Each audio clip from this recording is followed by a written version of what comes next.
All right.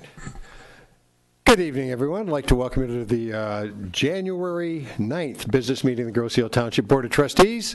Let's begin with the Pledge of Allegiance. I pledge allegiance to the flag of the United States of America and to the republic for which it stands, one nation, under God, indivisible, with liberty and justice for all. I'd like to thank everyone for coming tonight, those of you watching at home. Let's see, we will begin with, we'll call the meeting to order. We'll make it at 7:32, and we have the entire board here. Proceed with business as published. We'll begin with additions, deletions to the agenda. Are there any requested additions or deletions to tonight's agenda? Okay, with none offered, those in favor of approving the agenda as published, please signify by saying aye. Aye. Aye. Opposed? Okay, the agenda, we'll proceed with the agenda as published. With that, consent agenda. Excuse me, did you want to have public? Sorry, thank you. You give me a couple of weeks off, you know. Okay, with that, thank you, Mr. Burton. It was the birthday. That was it. Yeah, I was full of cake today. Since we have determined tonight's agenda, is there any public comment on tonight's agenda? Okay, with that procedural correction, thank you once again. We'll proceed with tonight's agenda, starting with the consent agenda. Okay, I'm glad my voice is back and I can start. I'd like to make a motion to approve consent agenda 16-081, which is the minutes of December 12th, 2016 regular meeting. Check register dated through January 6, 2017, and the minutes of the December 28, 2016 special meeting. Support. Okay, moved by Treasurer Van Oss, seconded by Trustee Budney. Those in favor of approving the consent agenda as published, please signify by saying aye. Aye. Aye. Opposed? None offered. The consent agenda stands approved. With that, we will move into tonight's action items, and I'll ask Mr. Bletcher to introduce the first one. Thank you, Mr. Supervisor. First action item is motion to have Michael Jarecki appointed as Commissioner for the Grosse Ile Police Commission, filling the vacancy that we have. Support. Okay, moved by Trustee Bletcher, seconded by Trustee Budney. I'd like to give us, Chief, some background on this. We have the committee, but a little background on the commission and Mr. Jarecki's hopeful participation therein.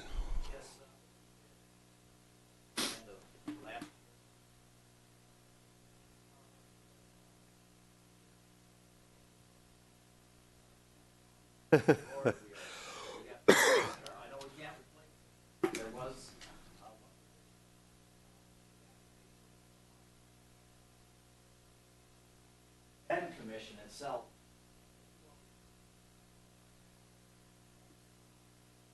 Oh, I'm sorry. Okay. Yeah, I can't repeat any of that. But the police commission did interview all individuals. We had some very good applicants, they said. It was kind of tough. We actually took a few more weeks to go over everything after the interviews were done. So they had some very close candidates. And they picked Mike Jarecki, and I think he'll be a wonderful pick to, in addition to our commission. And it will start actually tomorrow night with your okay. Once we approve him, we can put him to work then. Okay. Questions, comments from the board regarding Mr. Jarecki's appointment? Just one comment. Good choice. Excellent. There was, you know what, they said they had a lot of very good picks, and it took them longer to go through it than just let's interview them in one night and say who it is that night. It took them a couple of weeks to go over this, and it was that's who they came up with. So. How many applicants did we have, Joe? I believe 9. Do you recall? Was it? I believe there was 9. Oh. And they interviewed them in it took more than one night to interview them all. So. Other questions for Chief? Any additional comments on this potential appointment? None offered. Those in favor of approving the appointment of Mr. Michael Jarecki as a member of the Grosse Ile Police Commission, please signify by saying aye. Aye. Aye. Opposed? None offered. Welcome aboard, Mr. Thank Jarecki. you Thanks, very Chief. much. Okay, that was the fun part. Now, the rest of this is pretty dull. Oh. But there is, and that's why this is, board review. Okay, I'll introduce these since this is sort of my world. Recommend the Grosse Ile Township, 2 parts, reappoint Timothy Walker to hold the position of chair for the board review for the term of January 2017 through January 2019. And further, to reappoint to the Board of Review, Ms. Betty Lick for the term of January 2017 through January 2019. Support. Okay, moved by Supervisor, seconded by, well, I'll give this one to Treasurer Van Oss. Second, it's Board of Review. It will be, the big one is coming up in March where you get and we'll have more on that shortly. But these are the people who evaluate claims and hopefully keep our assessment system running smoothly. Questions, comments from the board? All right. Oh, I'm sorry. I was just going to ask a quick question. Were there other applicants, or were these, as usual, or? No, these are reappointments. We did just appoint Sam Duraney. You recall from the but so we're fully right. we're fully staffed. Other questions, comments? None offered. Those in favor of. Sorry, did I? No, I'm okay. just saying that shows how tired I am. I missed the reappointment. Those in favor of the to support the appointment or the reappointment of Timothy Walker to the position of chair for the term 2017 through January 2019, and the reappointment of Betty Lick for the term January 2017 through January 2019, please signify by saying aye. Aye. Aye. Opposed? None offered. That motion's approved. Thank you. Continuing with assessment. I won't call it taxation, call it assessment. A little more involved, but this is pretty much pro forma on the setting the income and asset threshold guidelines for poverty exemptions. And I'm going to, rather than read the whole resolution at this time, I'm going to request the Grosse Ile Township Board of Trustees accept the. Well, I will before we vote. I just want to get the motion in a second. The Grosse Ile Township Board of Trustees accept the federally assigned poverty and asset threshold guidelines for this of the taxation year 2017. Support. Okay, thanks. After enduring that, moved by the supervisor, seconded by Trustee Budney. Now I'll read the resolution. Bear with me.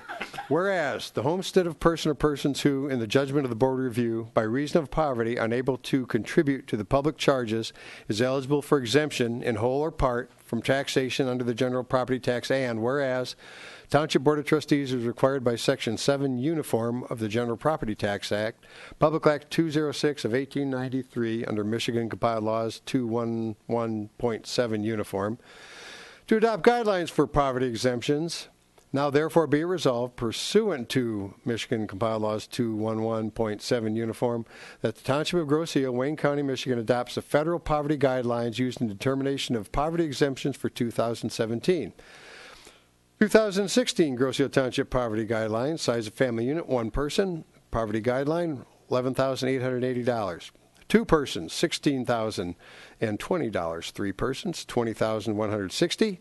4 persons, $24,300. 5 persons, $28,440. 6 persons, $32,580. 7 persons, $36,730. 8 persons, $40,890. And for each additional household member, add $5,200.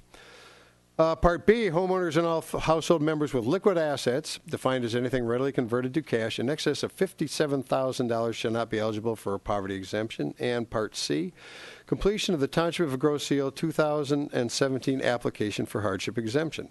Be it also resolved that the Board of Review shall follow the above stated policy and state guidelines for the year 2017 in granting or denying exemption, unless the Board of Review determines there are substantial and compelling reasons why there should be a deviation from the policy and or township and state guidelines, and these are communicated in writing to the claimant. It's not exciting, and we either have to adopt it or go to court and set our own. Questions among the board? It's pretty dull. With none asked, those in favor of adopting the guidelines as read from the federal poverty guidelines, please signify by saying aye. Aye. Aye. Opposed? Thank you.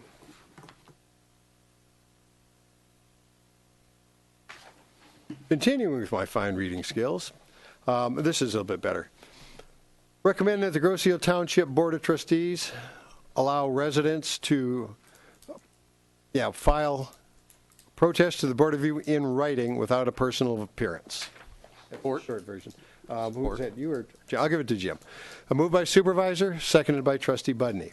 It'll be another resolution. It says, whereas Michigan law allows the governing body of a township to permit resident taxpayers to file a protest to the Board of Review in writing without a personal appearance, and whereas some residents have difficulty attending scheduled March Board of Review sessions in person, and whereas the intent of the Board of Review is to make tax appeals as accommodating as possible to as many residents as possible, and now therefore be it resolved, Grosse Township Board of Trustees does hereby authorize township residents or their representatives to appeal their property taxes to the 2017 March Board of Review in writing without a personal appearance. We've done this for the last several years. It works. We haven't had any problems with it.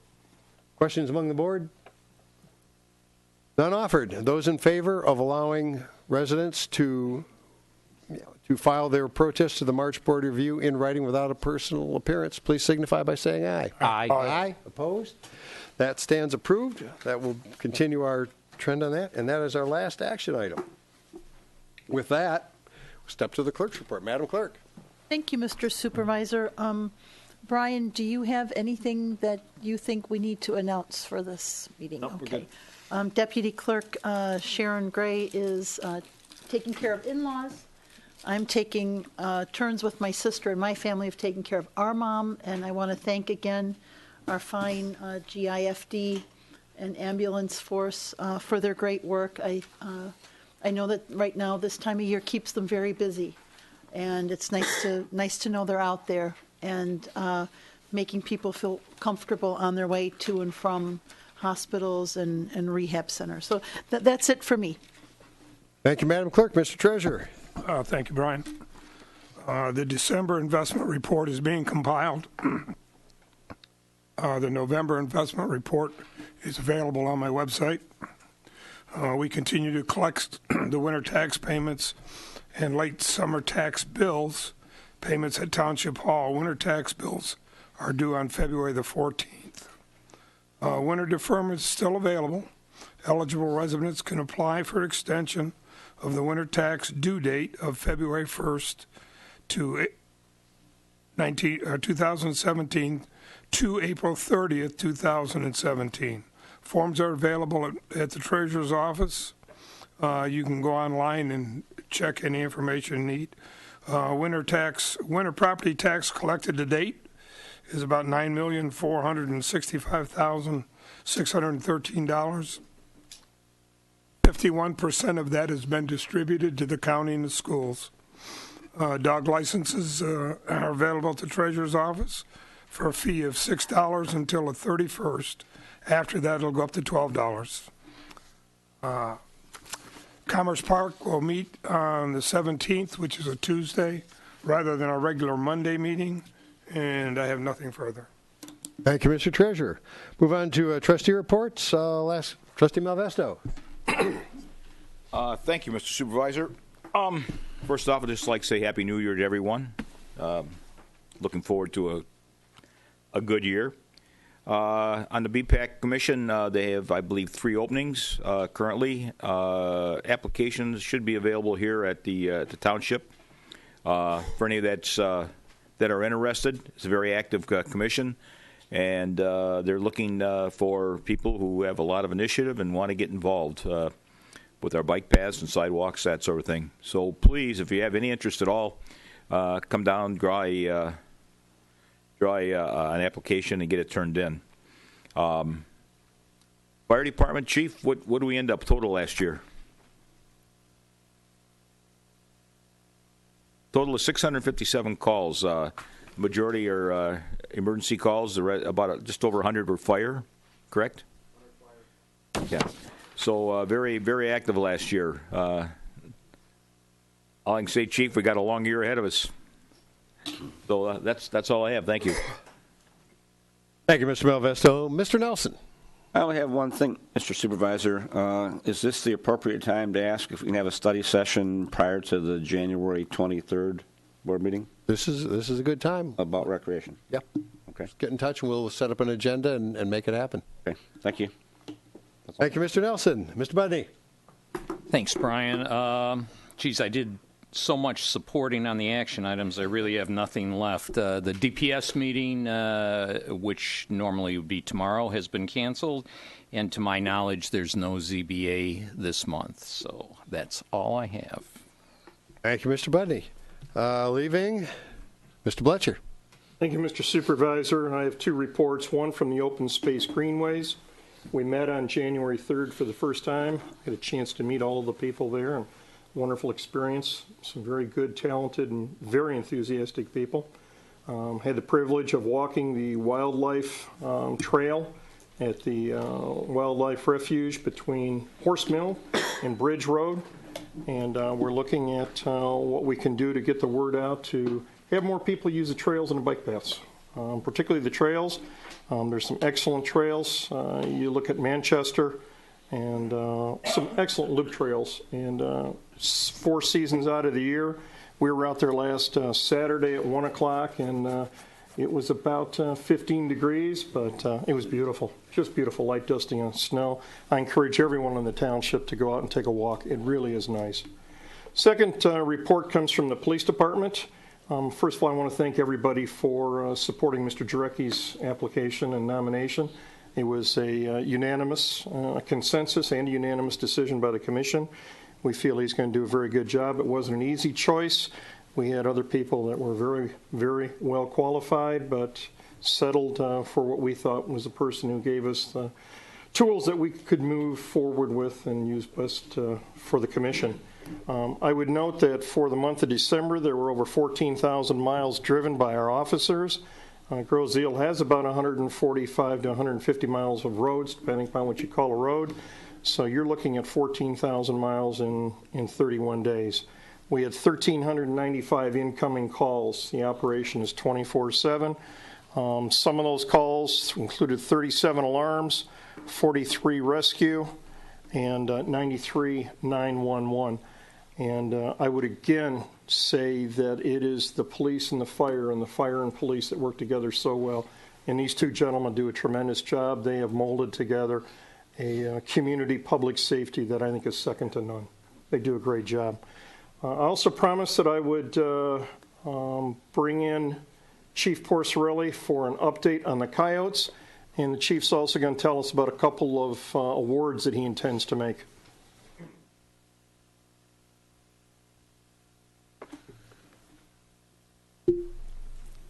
Last month and the previous month, we've had some issues with what are we doing with the coyotes? What are the programs?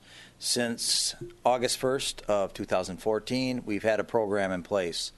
We have added another program through the Department of Natural Resources. They will be coming out here, and we will use professional trappers and see if this can alleviate some of our issues a little quicker than what we've been doing it. This program will probably start in the month of February, and it will go February and March only. If we need to go further, we'll go further. We have not had any animals that have been taken, I would say, like in the last month or so. I believe with the severe cold weather, they bed down more. They're not out as much. They're not eating as much, but they're still out there. The issue has come up. We have decided our program that we've had in place has been working. As far as I can see, it's definitely working. And this way we're going to see if these professional trappers can aid us in getting some of these that we have not been able to find after a, if you will, a take, whatever you want to call it, with the animals. with the domestic animals. So that's where we're at. I've been getting phone calls. I've been getting emails. They have seen it on the board meetings of what we're actually doing, and that's where we're going. So that program, our program has been ongoing since 8/1 of 14, and we're just going to do this to supplement it. So. Chief, you also have a couple of commendations that you're looking at for the department. Yeah, what we're doing is there was an issue over the holidays where one of our officers did go to a scene where the individual was choking with a fully blocked airway. He actually was able to remove the particle of food with the Heimlich maneuver and save this gentleman's life. I spoke with the chief on this, and he's agreed this definitely falls under the life-saving criteria. So he will be getting an award tomorrow night at the police commission meeting. Now we also have a second one. If you probably heard, a gentleman pulled out of his driveway, a resident on West River. Something occurred and he kept going. He went over the seawall, down approximately 10 feet, down into the ice, broke through the ice, I'm sorry. And one of our officers happened to be probably less than 30 seconds away. It was amazing.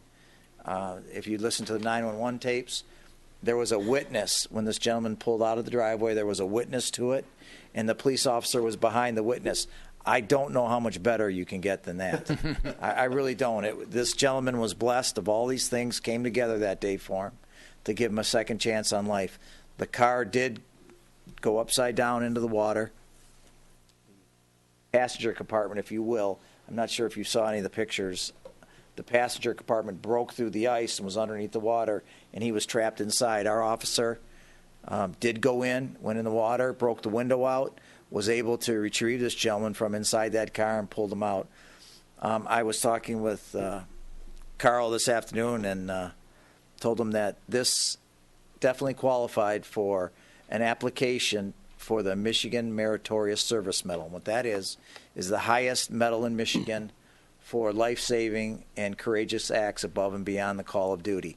I reviewed it. I looked at it. I dissected it. I actually was on the call.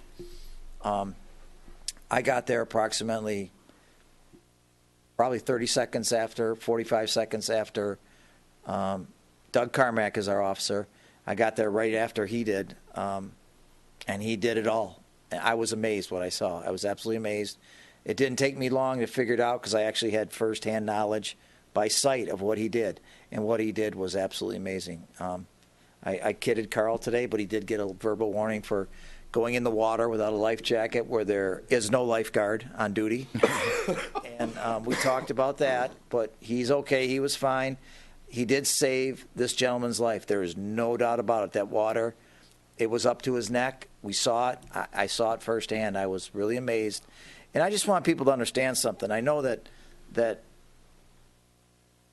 a lot of things on TV today, a lot of things are happening across the country.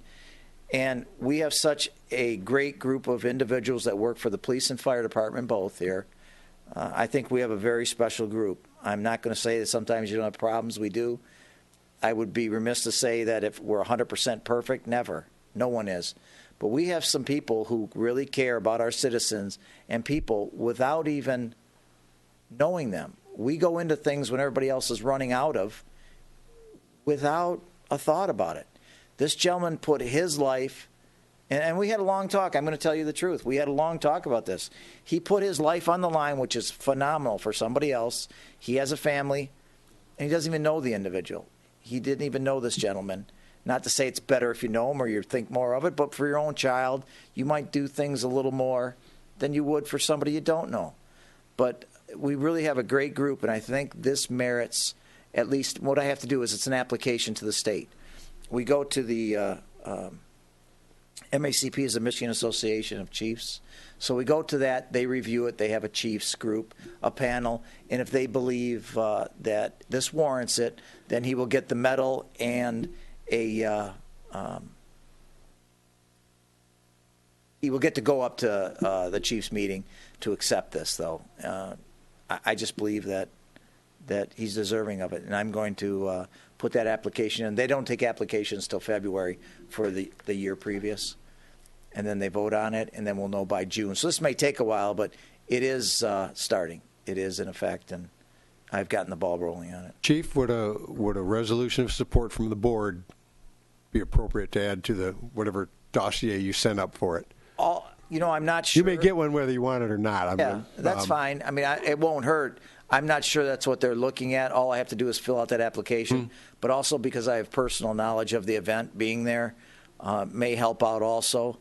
It wasn't just hearsay or, how the story can get bigger.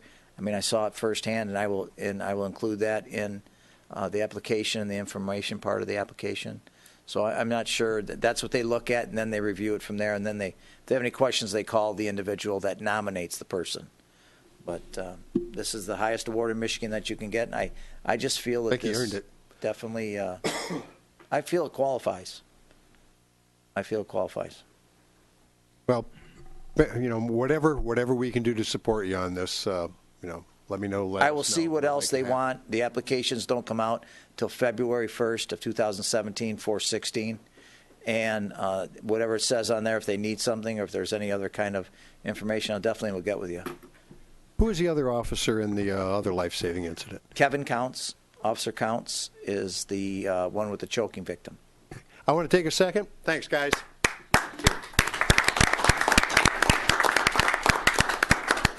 Thank you very much. Would it be possible to have a few words from Chief Murdoch?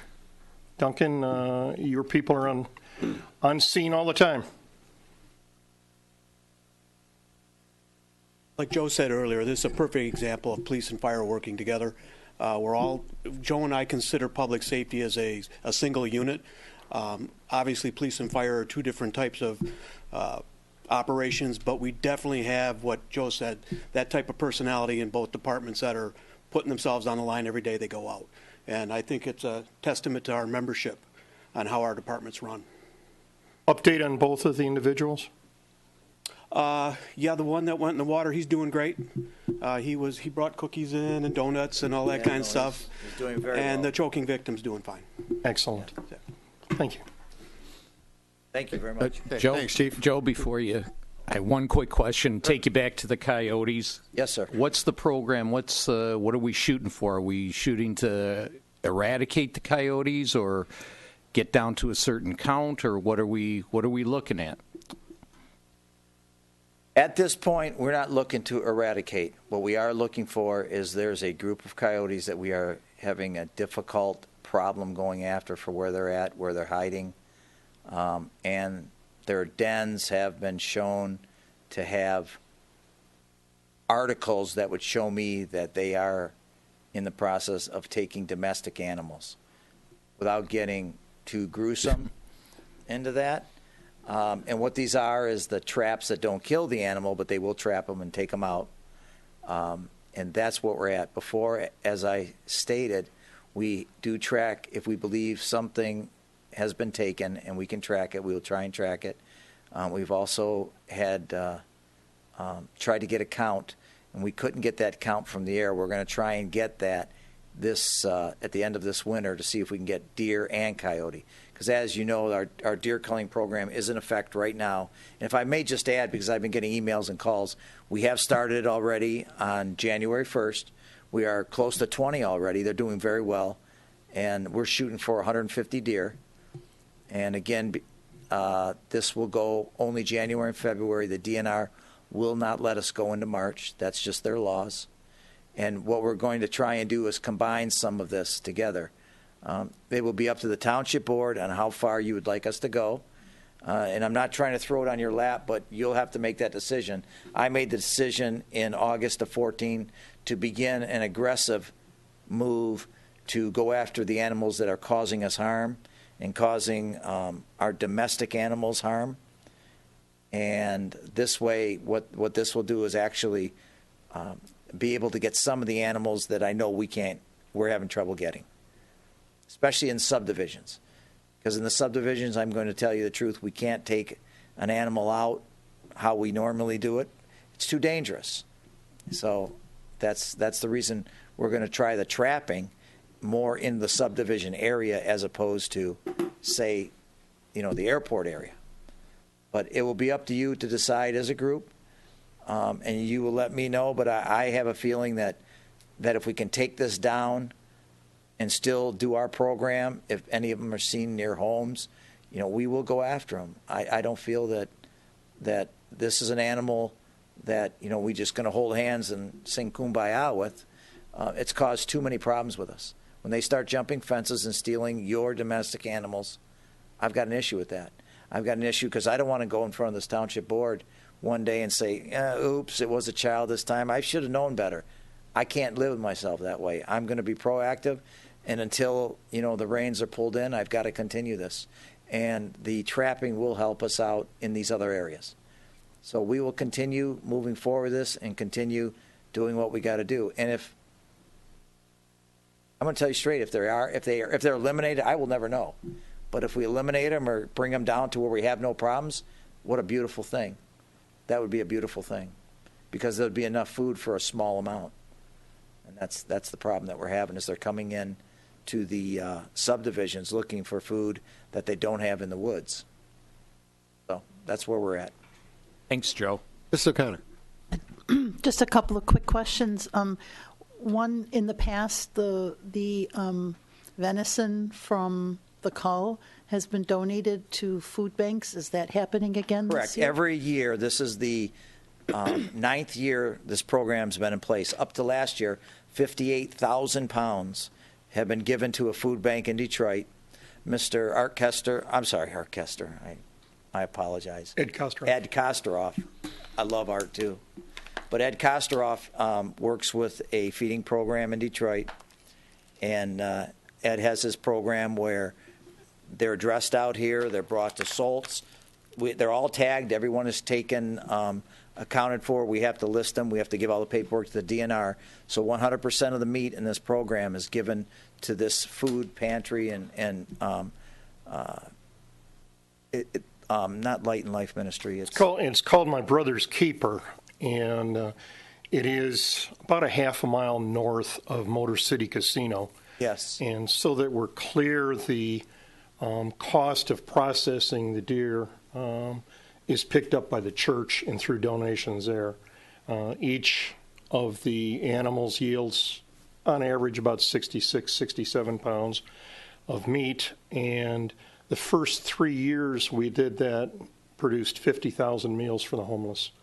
So the cost, once we get them off the island, he takes them down to Saltz's, picks up the packages, takes it down to the shelter, and then they trade the food or they dispense the food. Approximately 8,000 pounds, 7,000 pounds a year is given to that shelter. And it's incredible. It's incredible because with meat they can make anything, but it's a win-win for everybody.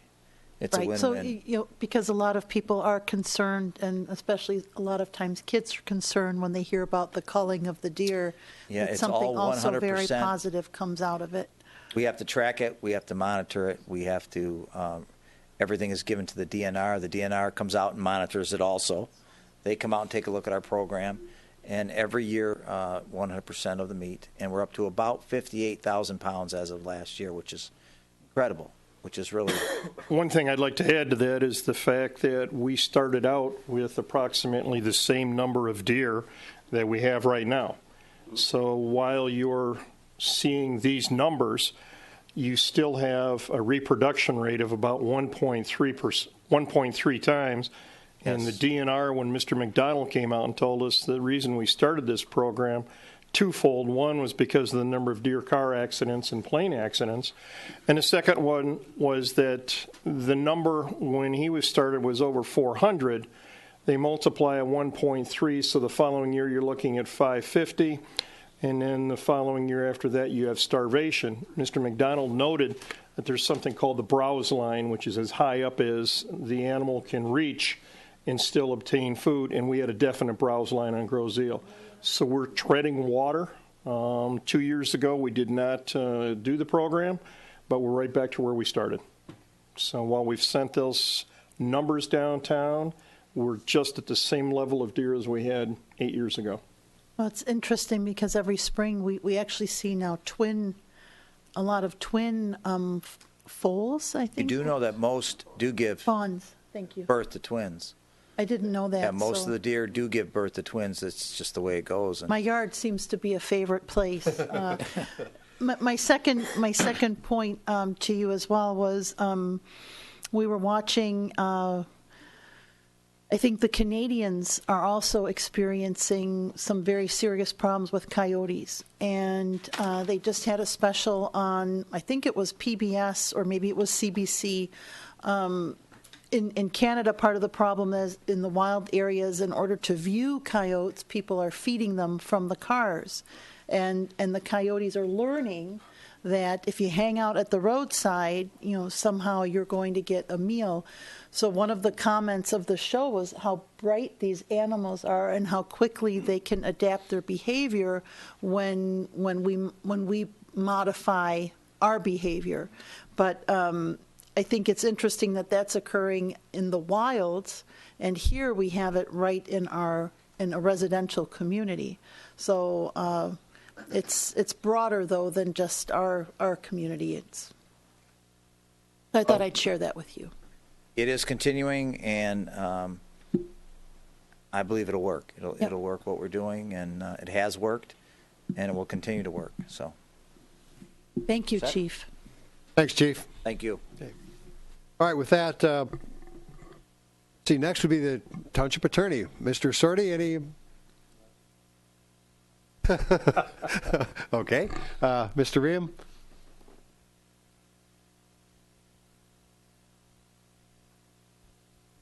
Thank you, Mr. Supervisor. I'd like to report a handful of items this evening.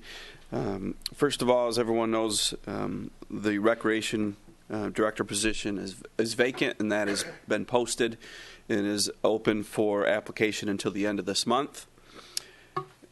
This Thursday in Woodhaven, MDOT will be holding a public hearing about the upcoming I-75 construction. I'll be attending and bring that information back to the board and the community. It'll be interesting to see what they're going to recommend, what they're going to suggest, and et cetera, et cetera. That's going to be obviously some major adjustment for some time at the beginning.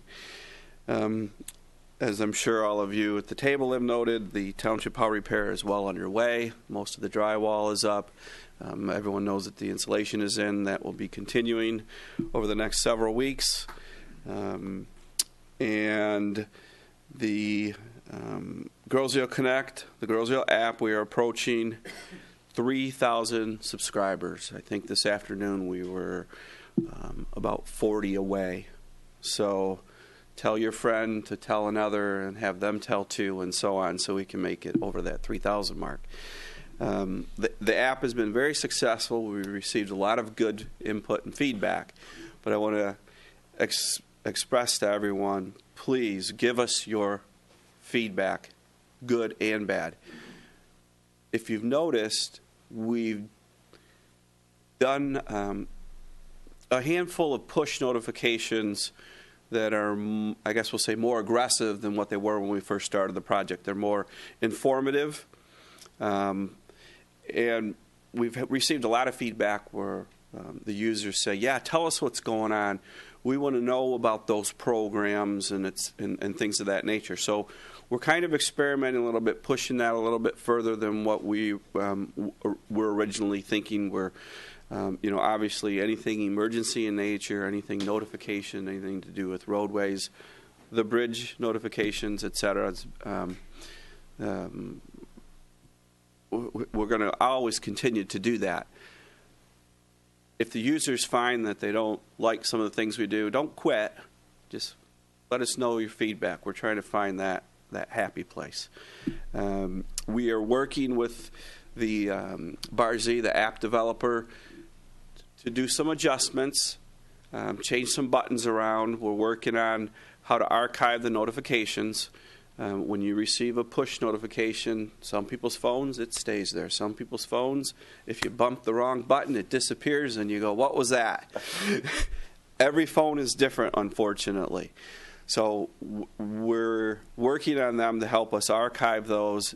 We may have to manually put them in an archive location. We're working on that. So anything we can do, we will do.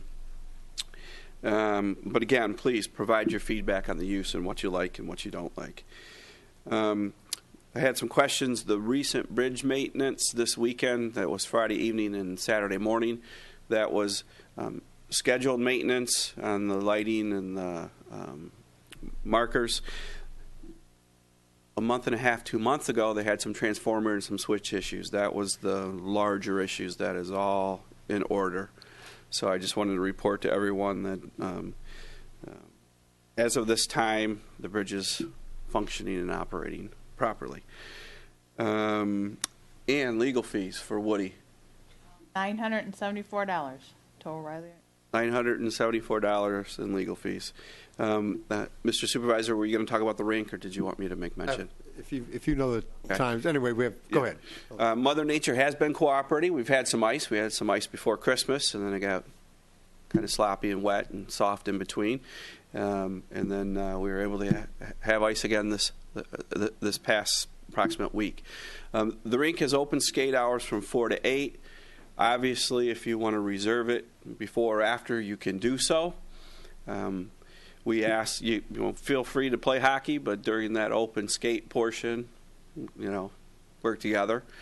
The rink, unless it is being scraped, flooded, and if it doesn't say closed and the gate's locked, feel free to use it.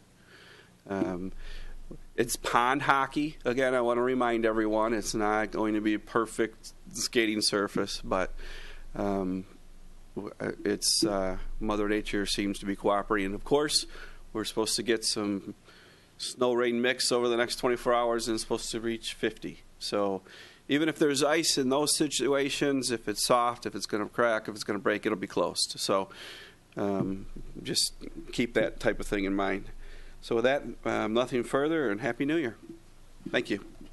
Thank you, Mr. Ream. See what I can wrap up here. A few things that Margie wanted me to push out. Let's see. American Red Cross babysitter training Friday, January 27th. There's no school that day. To be held at Centennial Farm Activity Room from 9 a.m. to 4 p.m. Fee is $115. Class limit 10 max, 8 minimum. That's interesting. Call GI Rec 675-2364 or register online at groceryrecreation.com. Another dine out for music will be TV Deli Diner on Monday, January 16th at 2017. The Daddy-Daughter Dance will be held at the Middle School Cafe Friday, February 3rd from 6:30 to 8 p.m. $25 per couple, $8 for each additional daughter. Register by and you do have to register this. Register by January 30th, 2017. Disc jockey, pizza, and munchies provided. Continuing, Mother and Son Bowling Night held at Woodhaven Lanes on Friday, February 24th. Bowling time, lane time, shoe rental, hot dog, and pop provided. $25 per couple and $8 for each additional son. Township Hall closed Monday, January 16th for Martin Luther King Day. Dale talked about the rink. Again, weather dependent. Have fun. Be careful. Let's see, other odds and ends. Okay, the last coal vessel delivery is scheduled for the 12th of January. It's, again, the Herbert Smart. It is probably tying up in Superior, Wisconsin right now. There are ship following apps. You can see where these things are. It really is a great asset. But sometime on the 12th, again, the times are flexible depending on loading and weather. That should be the last coal delivery for this season. I spent an hour or so with our new state rep, Darren Camilleri, trading information, ideas back and forth. What are our concerns? I emphasized we really would like some help with road repair, and the legislature is diving into that. They've already raised a lot of fees, and we'll see what they do, and a number of other odds and ends. And if there's something you'd like brought to his attention, let me know. He's we have an open communication. Gosh, he looks young, but so did Pat Somerville, and he did fine. I think Darren's going to do a fine job for us also. If you came into the lobby at Township Hall, you notice there's a big slice of a white oak tree there. There's some history behind it. It's an Eagle Scout project. It was a tree that was in a residence on 5th Street. It apparently disease. Every part of the tree fell down and hit the resident's house and hit the resident also. He had the tree taken down except for about 6 foot of stump. The top part of the stump had deteriorated a little bit, but with some help. Again, it's an Eagle Scout project, so he arranged volunteers, got that huge slice, a lot of sanding, a lot of polishing, a lot of polyurethane. He will be adding the timeline to it. He estimates, counting the growth rings, that slice of tree was, when the tree stopped growing, was 152 years old. So a lot of gross heel history happened while that tree, that white oak tree, was coming a huge white oak tree. A work in progress, but stop by and look at it any time. Dale mentioned the I-75 closure. That begins on the 4th of February, and it is at the 26th of Woodhaven Community Center, 5 to 7 p.m. Dale will be there. I'll be there. I believe it's open to the public, so get ready. I got a call from a resident expressing her appreciation for and I'll just say it was for the work John Kime, the assistance he provided. She had a drainage problem, and her plumber was having trouble getting the drain cleared. John was there to help, and she was just so impressed at how involved, going to give his time, his expertise. They got it done. And who do I call to say thank you? Well, you can call any trustee. We'll be glad, any one of us. We love to hear this, and we will make sure it's passed on to the appropriate department head, to the individual. I like getting good news about our employees. I'm proud of all of them, and if call any of us trustees, call me, call the township manager. We'll make sure that the appropriate individuals are lauded appropriately. We have a great staff. Okay, not to the bowl game. The final game is starting probably shortly. As one of my best Air Force buddies and best man at my wedding was a Alabama grad. I am an Alabama fan now, and I'm going to say roll tide. That concludes my report. That'll open up to public comment. Any non-Alabama fans? Any Clemson fans? None offered. I'll entertain a motion to adjourn. Moved by Trustee Budney, seconded by Trustee Bletcher. Those in favor signify by saying aye. Aye. I'll call the meeting adjourned at 8:21. Bad weather coming in. Be careful tomorrow. Have a great evening.